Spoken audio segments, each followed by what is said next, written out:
It's important to understand what the 5G is doing and what they say it's doing. We're told on the IEEE beamforming document that this technology cooked your eyes like eggs in World War II.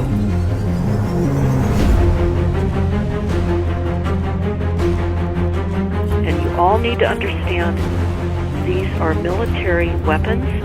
These are assault frequencies. If you garner nothing more than that, that's what you need to know. It's microwave radiation warfare. This is what this is.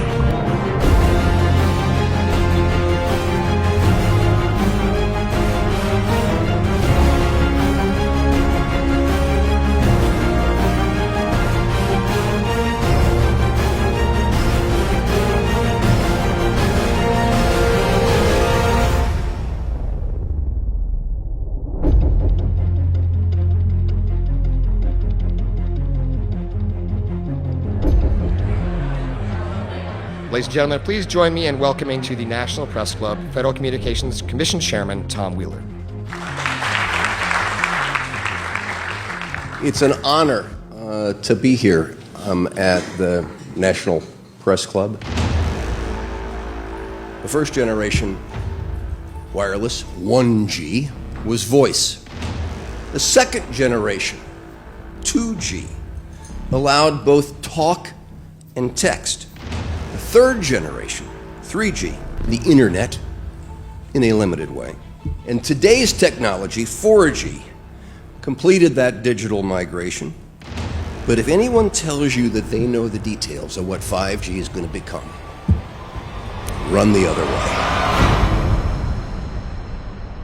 way. This video is brought to you by the number 5 and the letter G. And pretty soon, everything else will be too. I have to tell people 5G is a killer. I'm Mark Steele. Anybody who hasn't heard me, I'm a weapons systems head-up display expert, one of the leading experts in the world. I've actually brought cover in relation to this, and the reason I became an expert was because I invented them. What I'm going to say to you today, do not believe a single word I say. Not one. I want you to do your own research. You'll find it's absolutely terrifying. You got your body card? Aye. Oh, good lad. Right, because I can talk to that. This 5G roll-up is a weapon system. I've got a letter in with central government because I know about weapon systems more than anything other. In Britain, in a place in the north of England called Gateshead, a scientist there called Mark Steele has been very publicly and actively warning people about the effects of LED streetlights, which he says in Gateshead are emitting now 5G.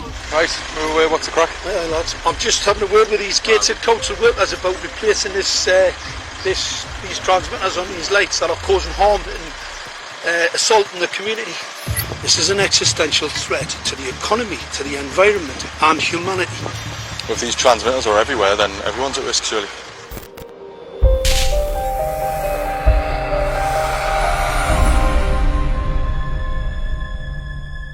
There's a lot of confusion about what 5G is. The G stands for generation. So you started off with the first transmitter system. Back in the 1980s. In the 80s, yeah. So you had 1G, then you had 2G. And as the generations moved on, you started to see more complex signal systems, cleverer pieces of antenna designs, etc., etc. So the whole thing became more data, quicker downloads, etc., etc. However, 5G is something completely different. Alright, let's get a breakdown. Let's tell the people what this really is. This is the 5G transmission device. Blinking heck, that's a hell of a beast, that, isn't it? These are the uninsurable transmitters. Just get a good look at that, guys, because obviously I know there's quite a few experts who want to see more detail about the transmitters and the chipsets. Just have a good look, boys. This is the control management system masquerade. There's an antenna there, you see that? What is this phased array antenna here? What's that? This is for phased array, alright? As you'll see, it's got a driver, it's got some chip there. It's one chip. Look at the chipsets on this. This is your dystopian world. What did Gateshead Council say? I'll tell you what, I think we better send some of these educated fools back to school, or just send them to prison, whichever's the easiest. I think prison's probably better. Alright, that's 5G, guys. That's 5G hardware. You must consider the whole part played by electricity in nature. Human beings cannot go on developing in the same way in an atmosphere permeated on all sides by electric currents and radiations. It has an influence on the whole development of man. This life of men in the midst of electricity, notably radiant electricity, will presently affect them in such a way that they will no longer be able to understand the news which they receive so rapidly. The effect is to damp down their intelligence. Such effects are already seen today. Even today, you can notice how people understand the things that come to them with far greater difficulty than they did a few decades ago. Rudolf Steiner, 1924. Rudolf Steiner noted that in 1924, since then our atmosphere has become far more permeated with electric waves of widely diverse types. There's no doubt now that electric waves, electromagnetic forces, cause direct biological effects. There's thousands of peer-reviewed papers on this subject. There's no doubt about it. But what are these effects? How are they affecting us? What can we do about it? We're now at a stage where we're putting in what's called 5G, which is a special type of broadcast for high-density information transfers. And it turns out that this is the same frequency bands that are used in crowd dispersal weaponry.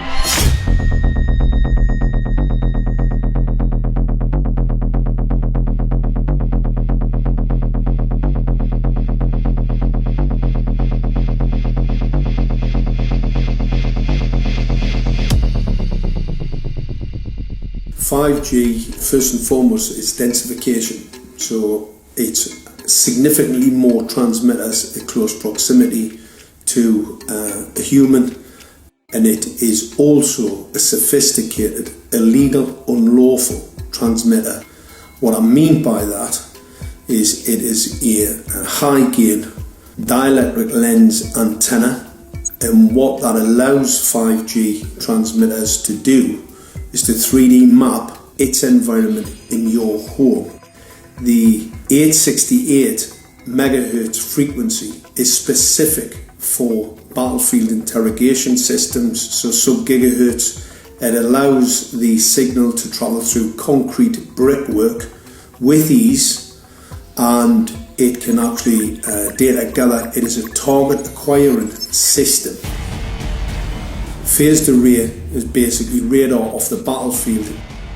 It is extremely good at identifying targets and being able to lock onto targets.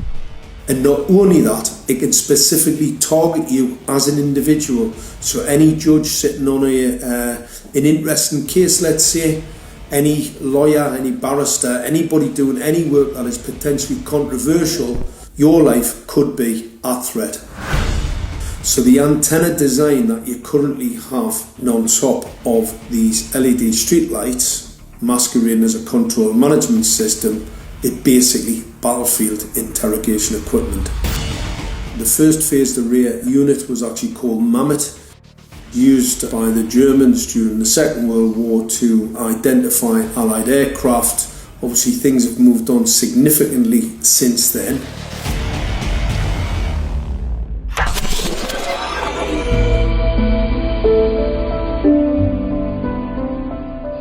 Well, I joined the Royal Navy in 1960, and I specialised in microwave warfare. Radar, obviously, which uses microwave, but they don't just teach you radar, they teach you all about microwaves and other uses. So I understood about microwave warfare and how it can damage people, how it can harm people. Microwaves then were used as weapons, as they are today.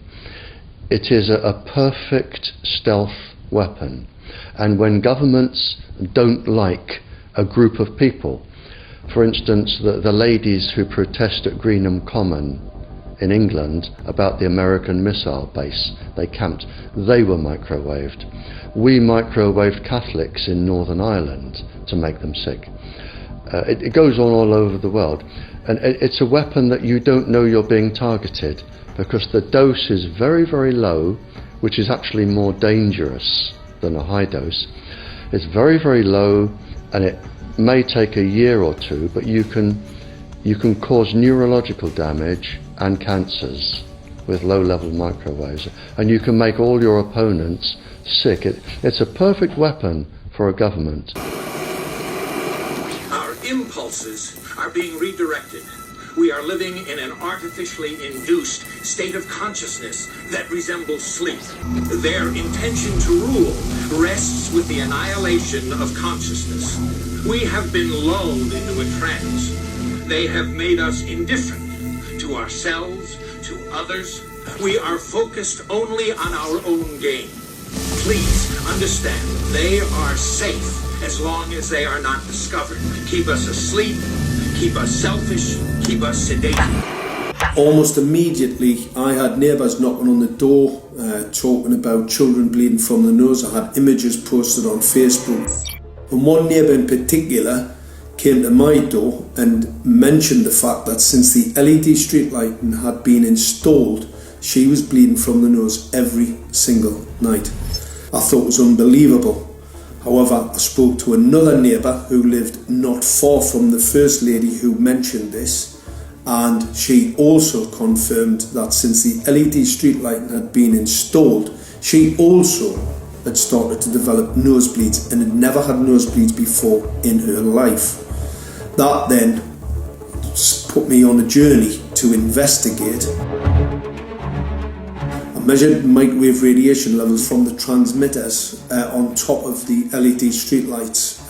The basic 868 megahertz, it was significantly higher than the current Council of Europe 1815 resolution, which is a maximum of 600 millivolts. I've measured up to over 3,000 millivolts.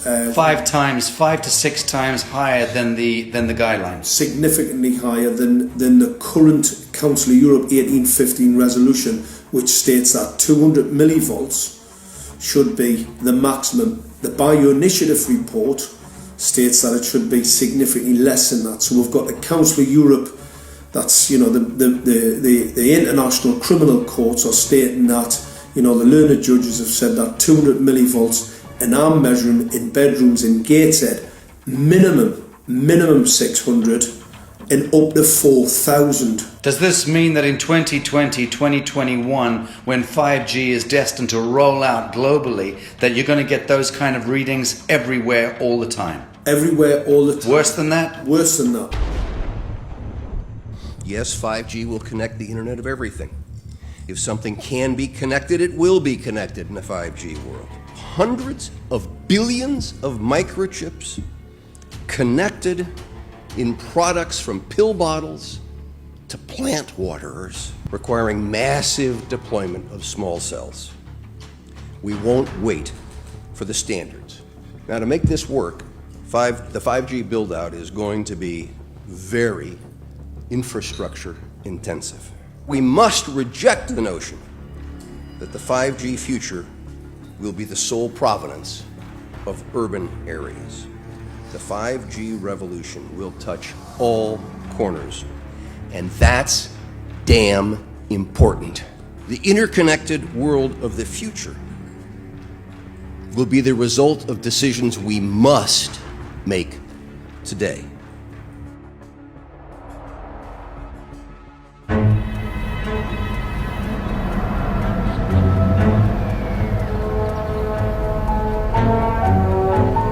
The main issue before us today is Senate Bill 637 and Senate Bill 894, the former by Senator Hugh and the latter by Senator Knopf. We're going to invite the first four witnesses in support of the legislation, and that would be John Jones with Sprint, David Lewis and Andy Emerson with AT&T, Neil Krevda with Verizon, and Frank Iacovetti Jr. with T-Mobile. So be straight with me. Is it true? It could be. No, well, very few cases. There was an unfortunate incident out in Iowa. Look, gentlemen, practice these words in front of the mirror. Although we are constantly exploring the subject, currently, there is no direct evidence that links cell phone usage to brain cancer.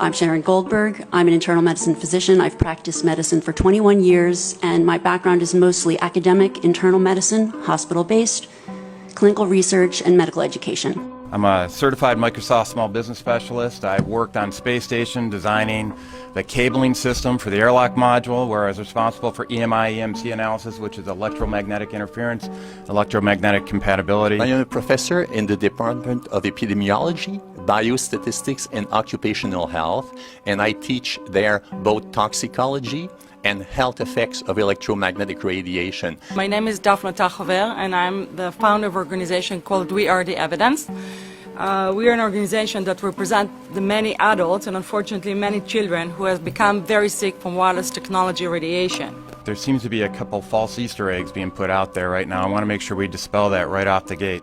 The effects of wireless on health scientifically are very, very clear. So it's always pushed back to the definition of an acceptable level of radiation. And that's what this is, by the way. This is about radiation. Wireless radiation has biological effects, period. My name is Dr. Angie Kolbeck.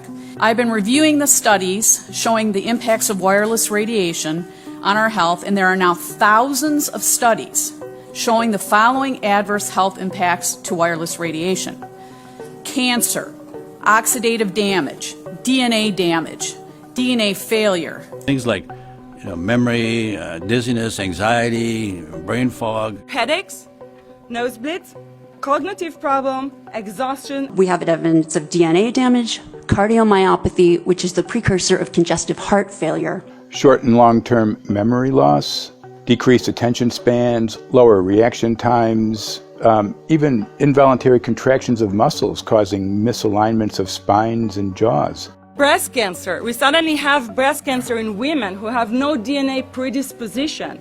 Disrupted immune function and change in stress proteins, reproductive and fertility effects. There are dozens and dozens of studies that show beyond any doubt what this radiation is doing to our sperm.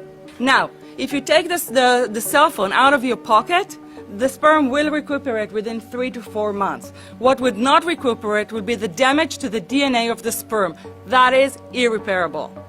The wife of the ex-governor of Indiana was diagnosed with glioblastoma.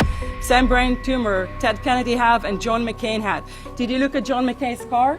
This is a cell phone brain tumor. LeBron James, one of our sports people, had a salivary gland tumor. That is another cell phone tumor. You didn't hear about it because immediately after that was discovered, he was paid by Samsung to become their spokesperson. We are seeing increases in brain tumors. We're seeing increases in Alzheimer's. We're seeing increases in all of the neurotransmitter diseases, ALS, Lou Gehrig's disease, Parkinson's. These are all disease systems that are known to be associated with low-level energy exposures. We talk about 24/7, around-the-clock exposure, wherever you are and your whole body. You never get away from it. And it seems from our studies that maybe your immune system can cope with for a time, but it will deteriorate. Then the irradiation will definitely damage cells at a deeper level, and the question is what will then happen. These are out of peer-reviewed papers, so these are not just hypochondriacs thinking that they're doing it. We're having real problems with this. This is no longer a subject for debate when you look at PubMed and the peer-reviewed literature. These effects are seen in all life forms: plants, animals, insects, microbes. So 5G is not a conversation about whether or not these biological effects exist. They clearly do. There is scientifically evidence that is so strong that you can be certain that the standards used by the FCC to manage health effects are wrong. We need to start measuring how much radiation are people being exposed to. before we roll out 5G, there are 4 kinds of electromagnetic fields that we know are harmful to human health. So radio frequency radiation, magnetic fields, dirty electricity, and electric fields, okay? Our exposure, any given person, and all humans are affected by EMFs. What is our exposure in a day?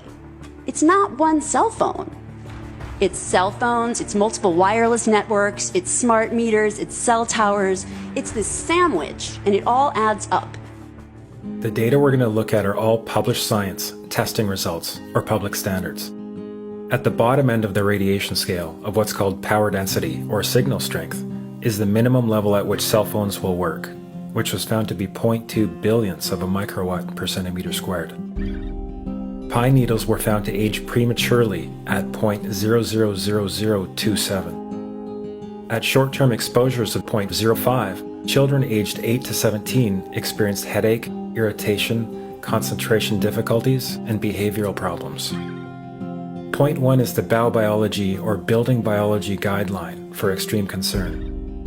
1.0 produced sperm DNA fragmentation and a decrease in sperm viability in vitro.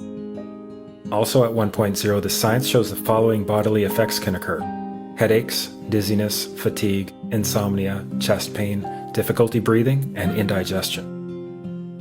2.5 saw altered calcium metabolism in heart muscle cells. 4.0, changes in the hippocampus affecting brain memory and learning. And at 6.0, DNA damage in cells. So, where are smart meters on this list?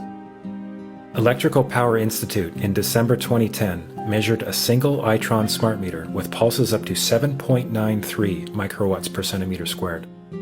Our own testing indicated approximately 8.0 with 1 meter. These tests are at a close distance, approximately 1 foot away from the meter, but an infant's crib could be just as close on the other side of the wall where the meter or bank of meters are installed. Even though there are all these known health effects at levels far lower, Switzerland, Liechtenstein, and Luxembourg see fit to set the standard at 9.5. And China, Poland, and Russia, 10.0. This is the same level at which behavior has been altered, producing reflexes of avoidance following 30-minute exposures. A room of 12 smart meters, very common and even a conservative number in an apartment building, tested at 19.8 microwatts per centimeter squared. This is hundreds of times higher than levels which clearly indicate harmful effects. So, how can utilities and governments get away with forcing these devices on everyone? This is how. In Canada and the US and several other civilized countries, the safety limit is set at 600 to 1,000 microwatts per centimeter squared. This so-called safety limit is literally tens of thousands of times higher than levels which are known to damage health according to peer-reviewed published science.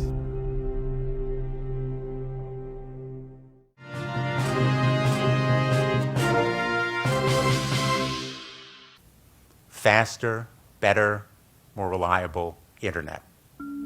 That's the promise of 5G technology, but there is also the peril.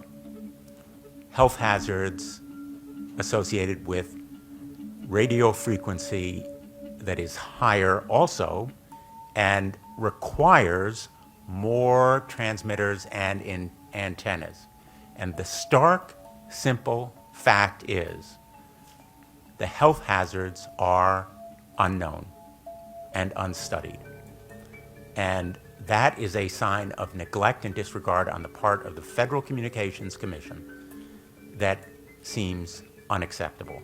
There have been no answers so far. The FCC basically has said everything's fine, but in order to reach a conclusion about the health and safety of this new technology, we need facts. Mr. Chairman, thank you for having this hearing. 5G, as you well know, also uses higher frequency waves that don't travel as far and will rely on a network of hundreds of thousands, potentially millions of small cell sites. And the question then is, are there any health implications, any public safety implications to those additional sites that are likely to be located close to homes, schools, workplaces, and closer to the ground? Correct? Correct, Senator. Yes. So my question for you, particularly Mr. Gillen and Mr. Berry, how much money has the industry committed to supporting additional independent research? I stress independent research. Is that independent research ongoing? Has any been completed? Where can consumers look for it? And we're talking about research on the biological effects of this new technology. Thank you, Senator. I think, thank you for your focus on the issue. Safety is paramount, and as you alluded to, we rely on the expert agencies, we rely on the findings of the FDA and others as to the requirements to keep all of us safe. There are no industry-backed studies, to my knowledge right now. Happy to visit with you as to what opportunities you think there needs to be more studies, and we're always for more science. We also rely on what the scientists tell us. So essentially, the answer to my question, how much money? Zero. I can certainly follow up with you, Senator. To my knowledge, there's no active studies being backed by industry today. Anybody else know of industry commitments to back research, fund it, support it, to ascertain scientifically the health effect? No, I'm not aware of any. So there really is no research ongoing. We're kind of flying blind here, so far as health and safety is concerned. Thank you, Mr. Chairman.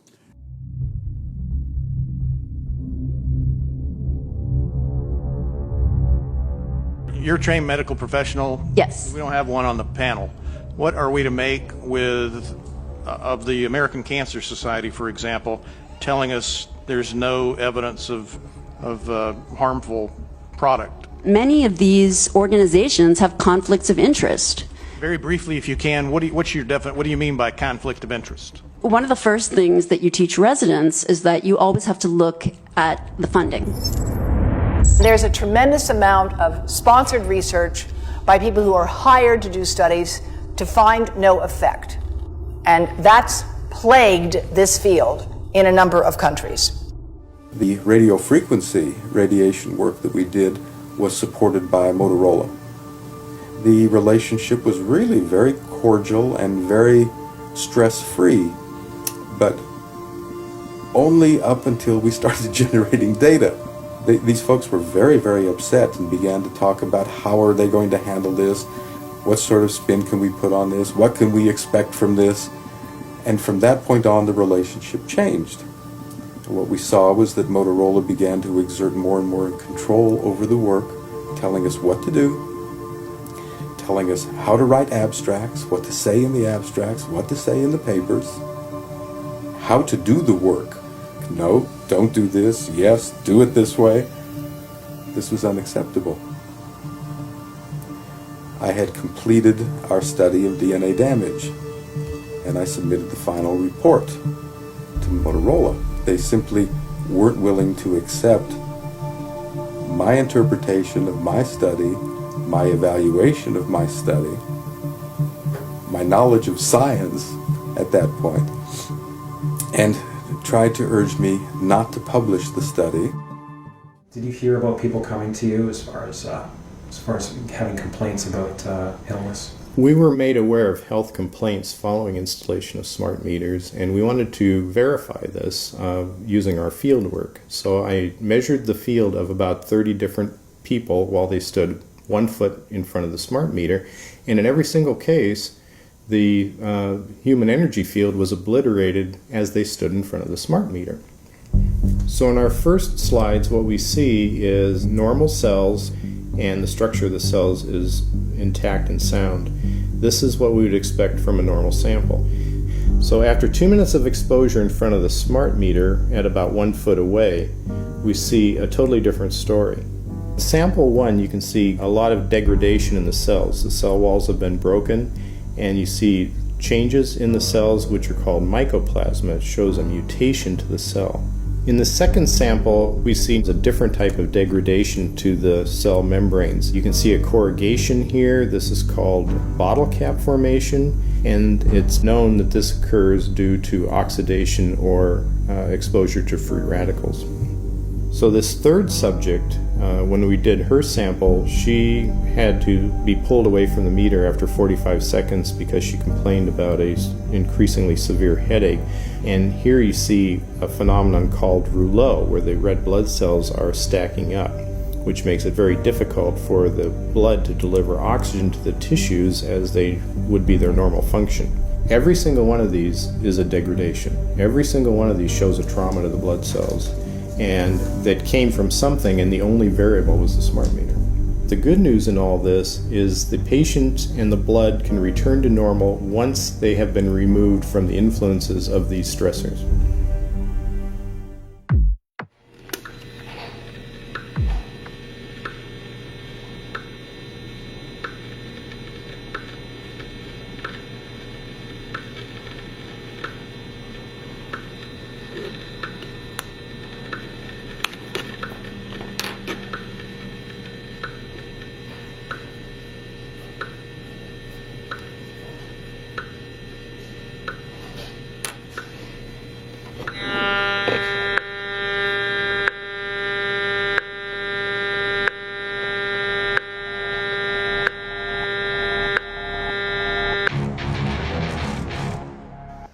Some of the effects that we can look at, well, one thing is just our regular Wi-Fi, 2.4 gigahertz. That's in the same range as microwave ovens, which are also called radar ranges, because that is radar. 2.4 gigahertz is interesting. It's not the peak absorption rate in water for microwave frequencies, but it's at a point where it allows full penetration, because if it came in at the peak, it would prevent the insides from getting warm. So that's with basic Wi-Fi. Now when we look at 5G, 60 gigahertz, this is what they call active dispersal sort of weaponry, just to keep people back. It burns the skin. It doesn't penetrate, but 60 gigahertz is the frequency of oxygen molecule absorption. Since they have electrons that they share with each other, what we breathe is actually O2, pair of oxygen. So being bombarded with 60 gigahertz could very well impair our oxygen absorption rates in our body, and thereby the whole basis of our living system. Martin Pall says, putting tens of millions of 5G antennas without a single biological test of safety has to be about the stupidest idea anyone has had in the history of the world. So assessing all this, we have experts in various fields: military EMF weaponry, biological effects on humans, firefighters that are getting cognitive impairment by being there in them, countries that are banning these sort of technologies around schools because of the impairment to cognitive. Let's weigh that up in light of what Rudolf Steiner said in 1924 about just mere radio causing the impairment of cognitive functions on people, that they can receive news from around the world, but they can't understand it as well because of the effect of the electricity. We have to say, something smells sinister here. With the 5th generation, it's actually a whole new ballgame. It's not using the same technology. They're switching to military-grade millimeter wave technology. And when you look at this technology, I mean, if you go and look at DARPA reports, come and look at some of the patents that the United States military has put out on what they can do with psychological weapons, all sorts of things, crowd control, active denial, anything you can think of, this is what they can do with 5G. So any type of military application you can think of which has an electromagnetic base, they can do with 5G. And they're putting this out blanket across the population. Ladies and gentlemen, the President of the United States. Good evening, my fellow Americans. In the councils of government, we must guard against the acquisition of unwarranted influence, whether sought or unsought, by the military-industrial complex. The potential for the disastrous rise of misplaced power exists and will persist. We must never let the weight of this combination endanger our liberties or democratic processes.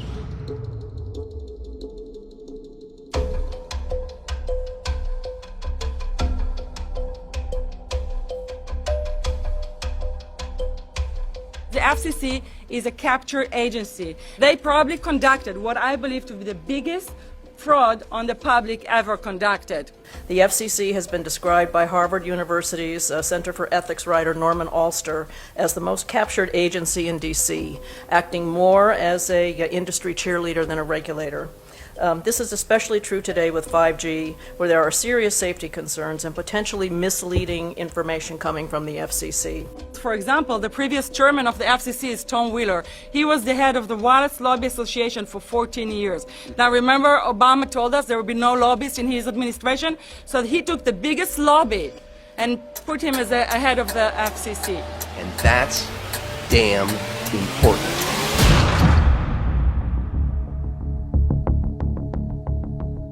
In 1993, the FCC started a rulemaking to adopt the IEEE regulations on this issue. IEEE is an engineer association. Why is it that we adopt regulation of engineers who maybe know how to measure this radiation when it's passing a wall, but not when it's passing a body? All our health agencies objected it, saying that it makes no sense to adopt engineer association, that they had not even one biomedical person on their team. They are effectively indemnified against adverse health impact lawsuits when the acceptable limits are higher than the limits actually shown to show harmful health effects. The FCC guidelines were developed for short-term exposures, 6 minutes, 30 minutes, depending on it's a phone or an outdoor exposure. And they have absolutely no connection to the biological effects that have been very clearly summarized in the Bio Initiative. So as you can see, there's a number of individuals in this room today that have serious concerns about this as regards to their health. If one of your companies decides to put one of these small cells up at a pole that's within, say, 50 feet of one of their houses, what recourse do they have to say, is there a way to move it somewhere else? There's language in the bill so that the authority can require the applicant to come forth with certification of compliance with the FCC's rules related to radio frequency emission. Remember that denial of request or denial of permit request that you can put in? It's going to point back to the acceptable levels as determined by the FCC, not the EPA or not the CDC, the ones who usually take care of health concerns, but by the FCC, which is staffed by former members of the telecommunication industry. That's the fox guarding the hen house. It's a fact that most insurance companies will not indemnify against EMF effects. Telecom companies around the world are warning their investors of potential major costs due to real or alleged risks of EMF pollution from their products.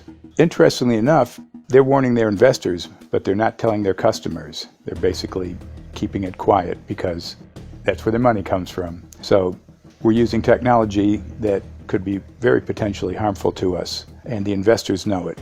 But their only worry is that they might lose money, not that our health might be affected. First of all, I think what you should really think about is why is it that they're not insured? It's not that they chose to be self-insured. They actually rejected by the insurance company from being insured because they understand the risk.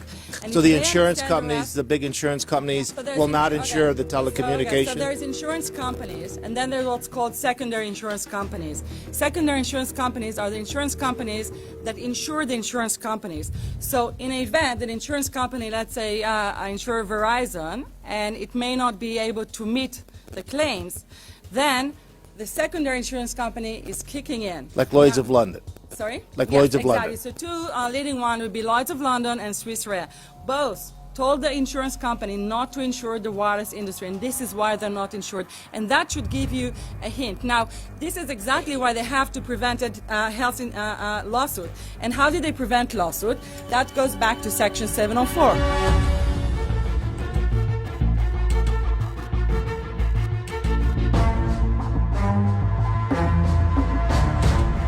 Section 704 was passed in 1996. This is how our rights in regards to health were taken away by the wireless industry. What this legislation did, it gave the power to regulate the health effects of wireless technology to the FCC. FCC is a spectrum auctioning agency. It's not a health agency. They don't even have one biomedical person on their team. And then the other thing that Section 704 did, It actually took the power from the states to regulate location of cell towers based on health. And what does it mean? It means that if they want to put a cell tower in front of your home, you cannot go to your city council and say, hey, stop, I don't want it. I just heard in a lecture that there are 10,000 studies proving that it's harmful. I don't want it. My child is sick. They will tell you, stop. You're not allowed to mention this in the city council because Section 704 says that if you will, and if the application will be rejected, the city will be sued, can be sued by the wireless industry.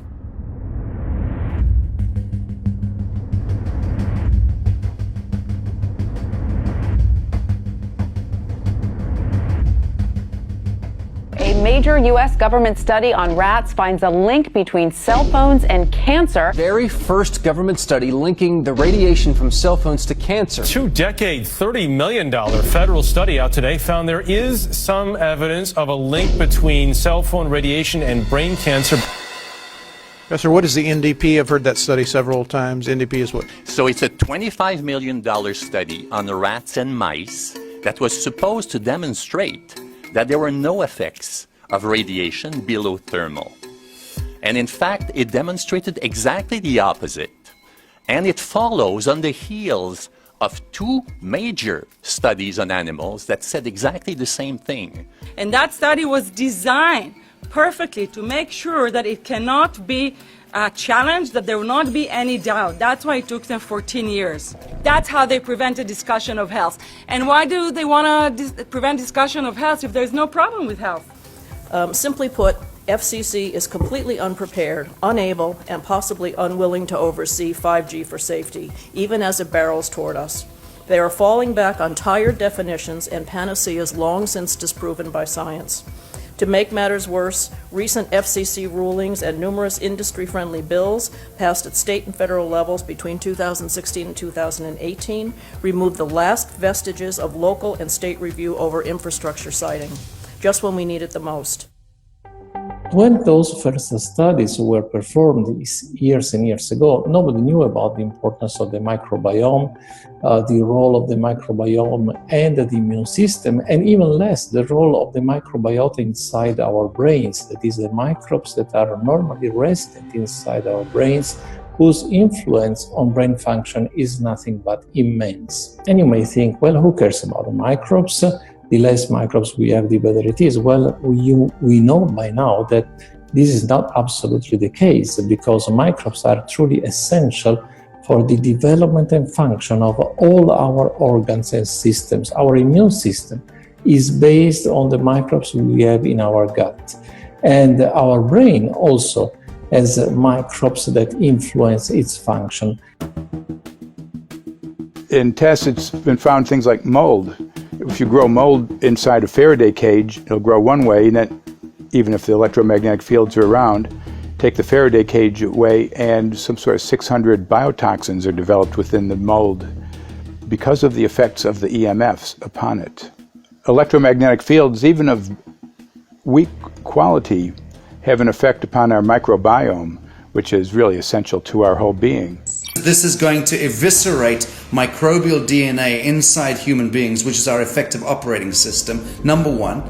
So it may not impact human DNA in laboratory experiments right now, and they're saying it doesn't impact human DNA. But given that human DNA is less than 1% of the cellular DNA in the human body, the rest of the cellular DNA is microbial, and we know that this will eviscerate microbial DNA. So we're talking about a takedown of the operating system of human beings. Exactly.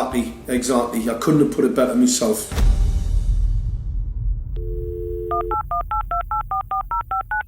John Brandt. Good morning, Mr. Brandt. Wow, this is Amanda from Virginia. Hi, how are you?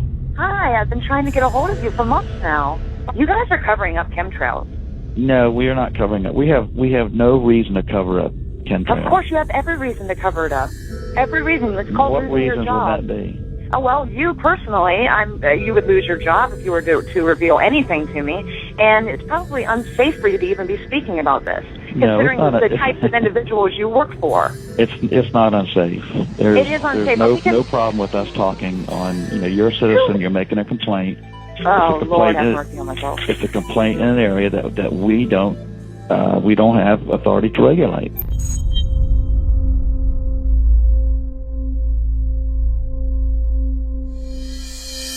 So the connection between chemtrails and 5G. It's all interconnected. The metallized particulates that would allow the 5G phased array, so basically the radar that would allow it to be able to identify you, so it can watch you, it can identify you in your own home 24 hours a day, 7 days a week. For the last X amount of years, we've been through chemtrailing, and that is now the cat is out of the box. We've had these nanoparticulates raining down on humanity for years now, impregnating our bodies, by best accounts staying inside our bodies. Those nanoparticulates, what you're saying, are building up a kind of a phosphorescence glow capability so that we can be flagged up in our homes, behind concrete and steel, inside bunkers, in the basement, doesn't matter where you are. The 5G will be able to now triangulate, map and read you, because you as a living being are impregnated with these nanoparticulates, which are acting as a kind of transmission and reception technology. It's exactly, absolutely exactly. You have to consider that DNA also works as a fractal antenna, which is able to send and receive and also to process signals under the form of radio frequencies. Well, then there is no doubt that artificial radio frequencies, such as those of cell towers, and in particular these new types of towers that have a much higher density of signals, they may somehow interfere with the ability of DNA to retain and transmit biological signals. So this is one level of danger that very few biologists are aware of. How much effort was put forward to address this, what most of these people are, or many of these people are here for, which are the health concerns? Was there any dialogue back and forth? Was there any working, was there many studies evaluated to look at regarding this area? Maybe not every person that has concerns on the legislation was brought to the table. Okay, so from your perspective, you feel that there was a legitimate amount of time to evaluate the data that the opposition would have on this? Absolutely, and I wouldn't put forth something that I didn't believe in. And I'll tell you, as I mentioned earlier, and it's been commented several times amongst the panel here, this is truly an economic development issue. Our 3-year-old, again at home, is outraged when we pull out the driveway and he's not able to access Wi-Fi.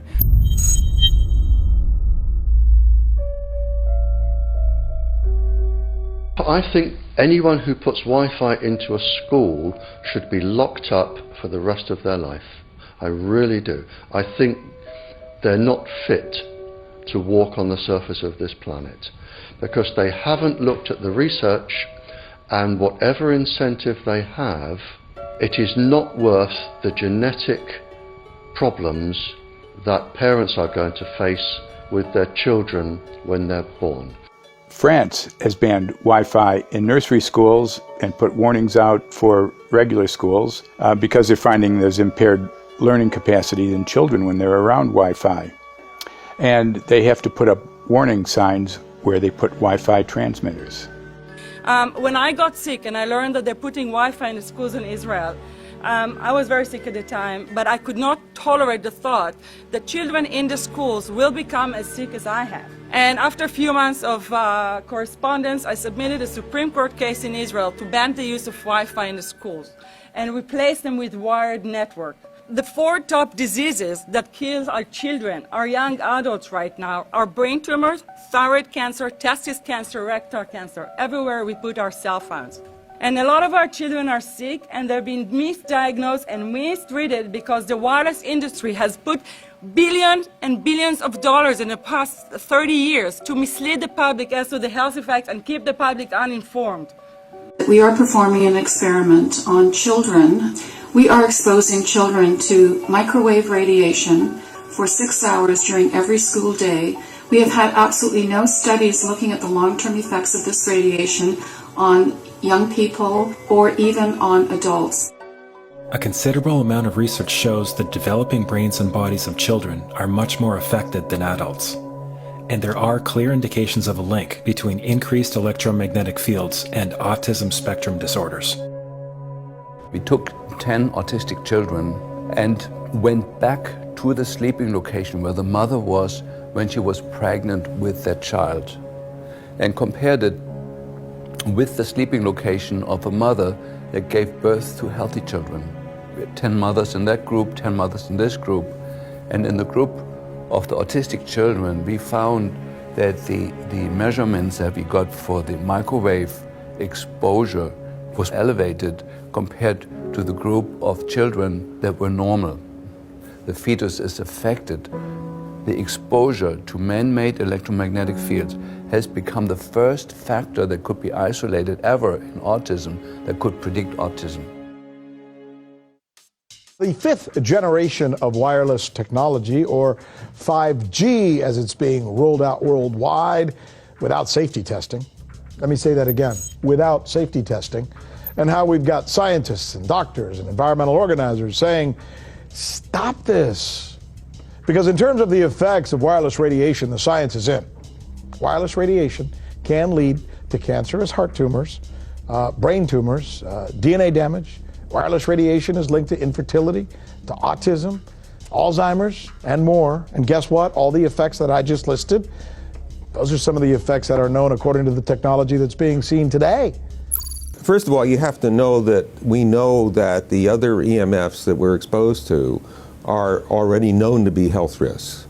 And basically that 5G, because of the frequency that's going to be used and because of the extraordinarily high pulsation levels that will be used, is a much bigger threat to our health than the things that we already have, which are very substantial threats to our health. We're not just talking about the intensity.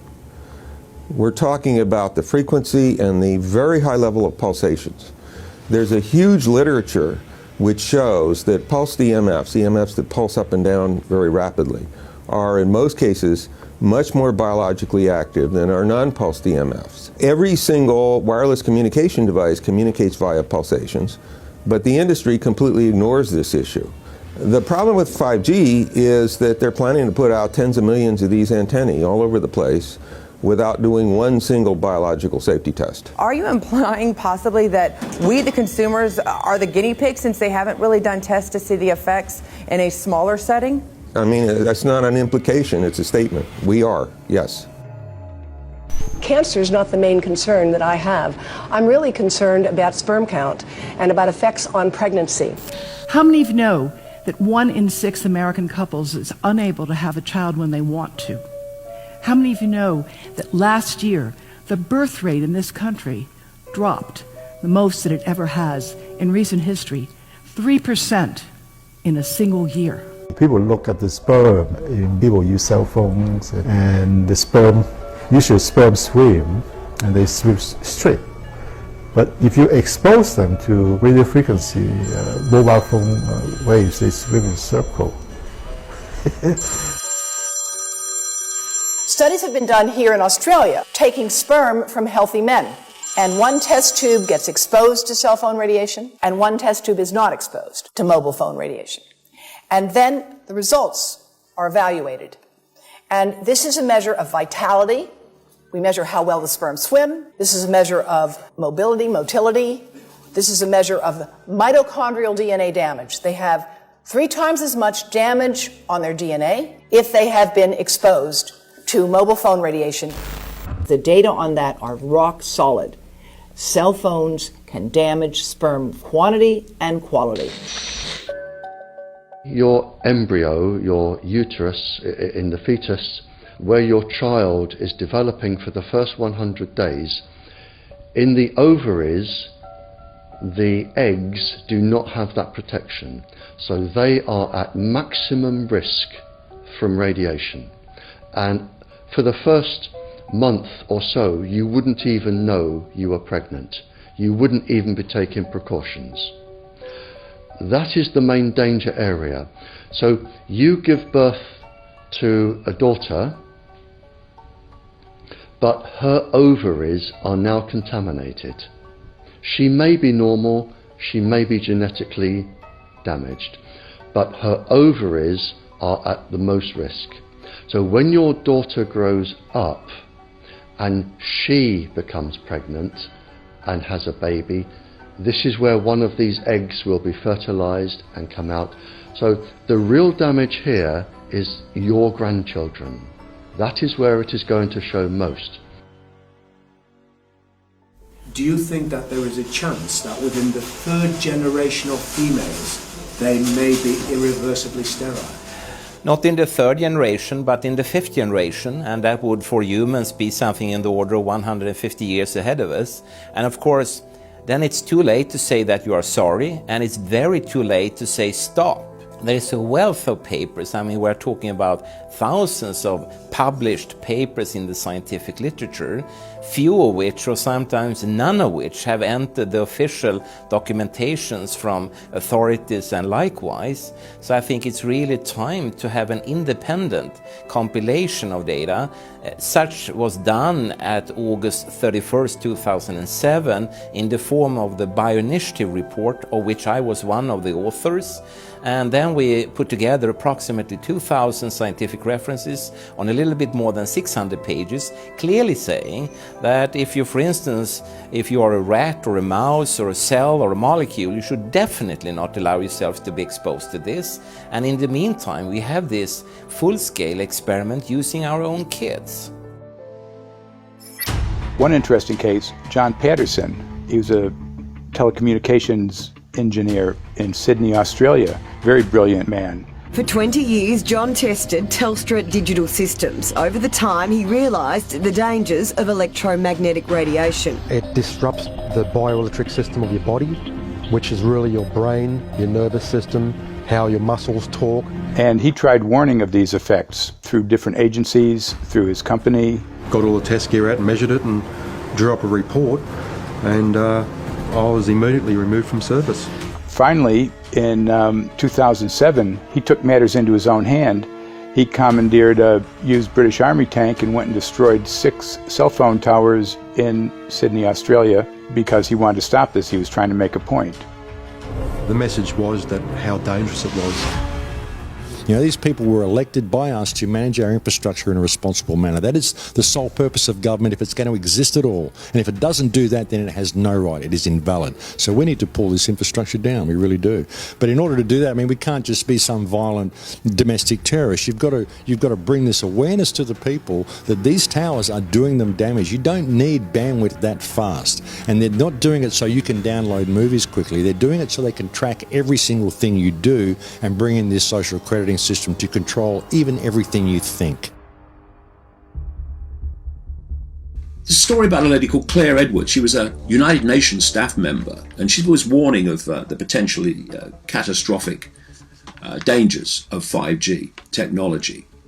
I took the issue to the UN Secretary General, Antonio Guterres. He is a physicist and electrical engineer, and lectured on telecommunication signals early in his career, yet asserted to me that he knew nothing about the dangers of 5G. Current public exposure levels are at least 1 quintillion, that's 18 zeros, 1 quintillion times above natural background radiation, according to Professor Olle Johansson of the Karolinska Institute in Sweden. The highly dangerous biological effects of EMFs have been documented by thousands of studies since 1932, indicating that we may be facing a global health catastrophe orders of magnitude worse than those caused by tobacco and cigarettes. 5G is designed to deliver concentrated and focused electromagnetic radiation in excess of 100 times current levels in the same way as do directed energy weapons. There is currently an international appeal signed by 237 EMF scientists from 41 nations urging the UN and particularly the WHO to exert strong leadership in fostering the development of more protective EMF guidelines, encouraging precautionary measures and educating the public about the considerable health risks, particularly the risks to children and fetal development. Sorry, because we are talking with someone that is a little bit ignorant on these things. We're talking to the Wi-Fi systems. I'm worried because I put those devices in my house. I will have to. I mean, I confess my ignorance on this. We will have to. But I'm going to raise this with WHO, which I think is the organization that might be able to deal with it properly. Because I must confess, I was not aware of that danger.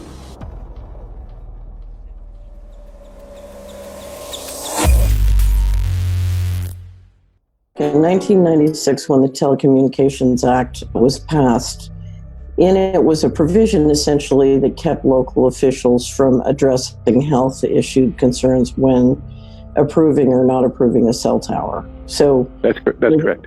But then something new is happening. We've talked a lot about it on the Solari report, thanks to Jason Bowden-Smith and his website EMF Warriors. But this is new. This is very, very new. So you're basically, sending out an appeal on something that in one sense hasn't happened yet. This is not just an incremental change. This is a big step up. It's a sea change. An onslaught's not an improper word. It's a bombardment. So instead of a cell tower 1 mile or 2 miles from you and you still have cell phone service, we're going to have antennas every block, and some poor soul is going to have one mounted to a utility pole maybe less than 20 meters from their home. So this kind of, invasive bombardment with this many antennas, I mean, just in 1 square mile, if you do the math, 1 per block and 16 blocks per mile, that's about 250 antennas per square mile. The millimeter wave is untested. Former FCC Chairman Tom Wheeler openly said that they don't plan to test. We won't wait for the standards. And then our appeal also addresses the fact that there's a plan to roll out 5G through satellites in low Earth orbit. So 20,000 satellites, which will cover every square foot of the planet with a 5G signal. 6, 5, 4, 3, 2, 1. Night after night, politicians and other leaders were telling Americans that Sputnik revealed that we were at great risk. Not just our pride, but our security is at stake. If Russia wins dominance of this completely new area, well, I think the consequences are fairly plain. Probable Soviet world domination. We choose to go to the moon in this decade and do the other things, not because they are easy, but because they are hard. Because that challenge is one that we're willing to accept, one we are unwilling to postpone, and one we intend to win. Welcome, everybody, to the White House. This is White House 5G Summit. My name is Justin Clark. I'm the Director of Public Liaison, and we are thrilled to have you here today. Really happy to be joined by a lot of leaders in industry, members of Congress and the Senate, White House leaders on this, and people from the FCC.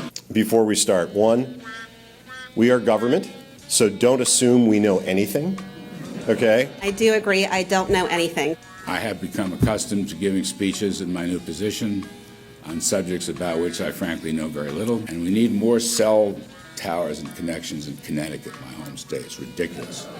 The U.S. is in the lead thanks to our private sector as well as the work of the FCC and this administration overall. But China and South Korea and many other countries are eager to claim this mantle. We have every intention to deploy 5G first and reap the benefits of faster and more robust wireless. Yes, I hope we beat China, of course. And get to gigabit speeds and low latency, and the race has begun. Let there be no mistake. The race to 5G is a sprint. Winning the global race to 5G, it's a national priority. We must bear in mind the national security implications of winning the race on 5G. Today we're talking about the importance of being first in 5G, continued commitment to putting America first in the race to 5G. We're calling it America First, 5G First. Well, our strategy is called the 5G Fast Plan, a plan to facilitate America's superiority in 5G technology. Connected devices for health applications, which I love, has the capacity to make people healthier, as I understand it, a lot of medical applications. Industry is not asking the government for money to build 5G networks. They're asking us to cut the red tape that surrounds infrastructure deployment. We cannot let today's red tape strangle the 5G future. The red tape slows and sometimes stops the building of densified network facilities necessary for 5G. As we continue our efforts to keep government out of the way, so that America can continue its leadership for America to win the race to 5G. One path is the government regulatory path. The other path is the private enterprise free market, gales of creative destruction, Schumpeter path. Have you ever heard that? Gales of creative destruction? It just means let it rip. The new replaces the old. With 5G, we're on the cusp of another era of American innovation. It means an even more connected world for everyone around us, unlocking the potential of the Internet of Things to become safer, healthier, and more sustainable for our future. You know, sometimes, look, we all believe in the 10th Amendment, but sometimes you have to override it.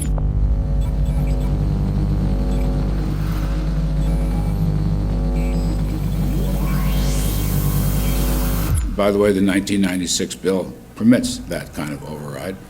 We're not here to be completely heavy-handed, but sometimes you got to do what you got to do.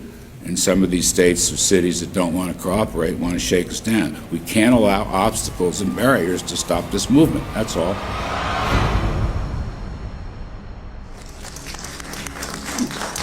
And this happened in Canada. I mean, there were some activists I was working with up there that said, well, you know, we won a victory. We got the Public Utilities Commission to allow us to opt out. And I said, boy, that's divide and conquer. They just got rid of the people that were raising hell. So, you know, that's not the answer. We need to opt out everybody. An opt-out is an agreement to pay to not be harmed. An opt-out is volunteering into extortion. An opt-out says that if I don't pay you, you have the right to harm me. So that doesn't work. This is a mandate. This is being pushed down your throat by a company that is not responsive, by a government that is not responsible, and it's being done in a collusion that's designed to undermine the individual rights of individual people in communities across the country and around the world. The Minister for the Environment has a duty. His duty is primarily to ensure that there is cleaner, better, healthier environment for people in this country. It's a simple duty. He also has a responsibility in regard to science and innovation to make sure that that happens. What seems to be happening here, in fact one could say undoubtedly happening here, is he's using science and innovation to ensure that our right to life is threatened. There have been no public debates. There is no public discourse. There are no public disclosures as to why, when, how, what is going on in regard to 5G. That by itself is a breach of ministerial responsibility, and one which we really should look at in terms of a private prosecution against the ministers who have failed to protect our right to life.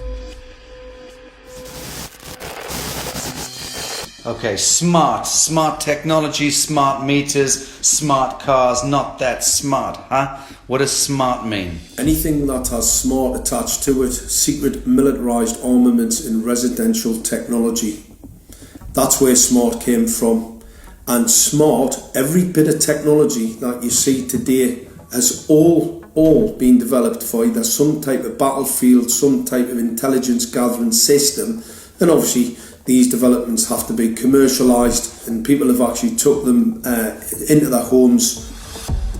The definition of a smart grid is a wireless system that will fundamentally turn every single appliance in your home into the equivalent of a transmitting cell phone. That's every computer, every television, every furnace, every air conditioner, every coffee machine, every printer, every single appliance that you have in your house will eventually, in a smart grid, have an antenna that's embedded into it that will transmit your usage data to a smart meter on the outside of your home that will then transmit your usage data to another tower receiving that usage signal that will then go to the utility company for supposedly billing purposes. Not all signals will just be about your individual use. There will be aggregate meters that will bounce signal from house to house to house within a neighborhood that will then accumulate all of the usage data that will transmit that to the utility company. Now, what that will do is that the end metering system that is transmitting all of that data will be firing an RF signal at many, many times a second, which will increase the average homeowner's radio frequency radiation exposure exponentially. This picture shows some aphids on the leaf of an orange tree shortly after radar equipment was installed at a nearby airport a number of years ago. I noticed that every few seconds, all the aphids would tense up in unison and do sort of a little dance, as you see in the picture.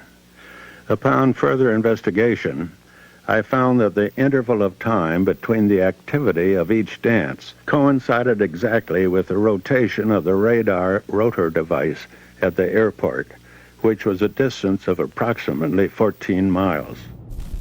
The antenna arrays create this steerable beam, which helps concentrate the energy. The beams get pointed at the user. What's a MIMO tank? Massive in, massive out. British government have got a plan to roll 400,000 out. This is so that you've got 5G in every nook and cranny, every part of the countryside, so that you can have autonomous tractors, believe it or not. However, those transmitters, these are radar. It is phased array radar. Though that radar signal sweeping the countryside will kill every pollinator, every biological structure, it will sterilise livestock, it will kill the ground, so consequently land won't have a value, obviously farmers will die, the community will be under attack. The community will be under attack. If we can't produce food, if we kill all the pollinators, we're in serious trouble. The takeaway is that 5G, the $1 trillion rollout of 5G by our friendly local government, is definitely a weapon system masquerading as a modern efficiency technology. It most certainly is, and what I put it down to, it's economic terrorism. There is no value, nil, in killing off your population, in destroying your ability to grow food, to kill all your pollinators. They may have a nice financial number on a piece of paper, but in reality, dementia, diabetes, all the things that are currently crippling the NHS, a burden on the country, illness, mental health issues, the focus of that cause can be identified and has been identified in the science. The science is proven. The epidemiological data that we're seeing on the street is now substantiating that science. The DNA inside you, the mitochondrial DNA, you can trace unchanged to your mother, her mother, her mother, right the way back to the beginning of the human race in Africa, the Stone Age. It is unchanged, the mitochondria, and that is being unchanged in your children, which means if you damage it, your child could be genetically damaged, then her child, and her child, and her child, forever. You are condemning the future generations of every single child. There is, however, a light at the end of the tunnel, or there is some ray of hope. Thanks to the principles of biological quantum entanglement that we have learned how to exploit in the field of biology and medicine, now we can transfer the information from the microbial DNA to the human DNA. And in so doing, we can train, so to speak, the microbes to withstand whatever extreme condition they are exposed to, including this new technology. And then we can train them to transfer this resilience of theirs to our DNA. So let's say that there are good reasons to be worried about the introduction of these new technologies, but fortunately, since the knowledge in the field of quantum biology, in the field of microbiome medicine is advancing as fast as potentially harmful technology, then we can exploit this knowledge to protect ourselves from any real potential or perceived danger from these new technologies. I've met with molecular and cellular biologists, with blood microscopists, with weapons development experts, frontline activists and researchers, and all the stories I'm hearing from these experts and pundits leads to the same thing. 5G is almost certainly the end game. It is an extinction event brought into our homes, into our classrooms, onto the high street, into the very cells and DNA in our human bodies. It is such a perilous threat that it is almost impossible to imagine, let alone describe. When the 5G signature goes live, it will tap into a multitude of satellites which are in geosat orbit around the surface of the Earth. Millions of surface antennas will pick up that signaling and will then scatter the signaling into hundreds and hundreds of millions of different micro antenna systems set up on street lamps and even in your home, which you're not aware of incidentally. The LED light bulbs in your home invariably contain the micro or nanotech lens flare capacitors which will receive the 5G signaling, and it will proliferate the 5G signaling everywhere by exploding the signal into billions of photons which will target everything all at the same time. This is stealth technology. This is invisible science. But what it means in simple terms is that you will be flagged up, visible, trackable inside your own home. Anywhere you move on the surface of the Earth, they will have a lock and load tracking capability over you.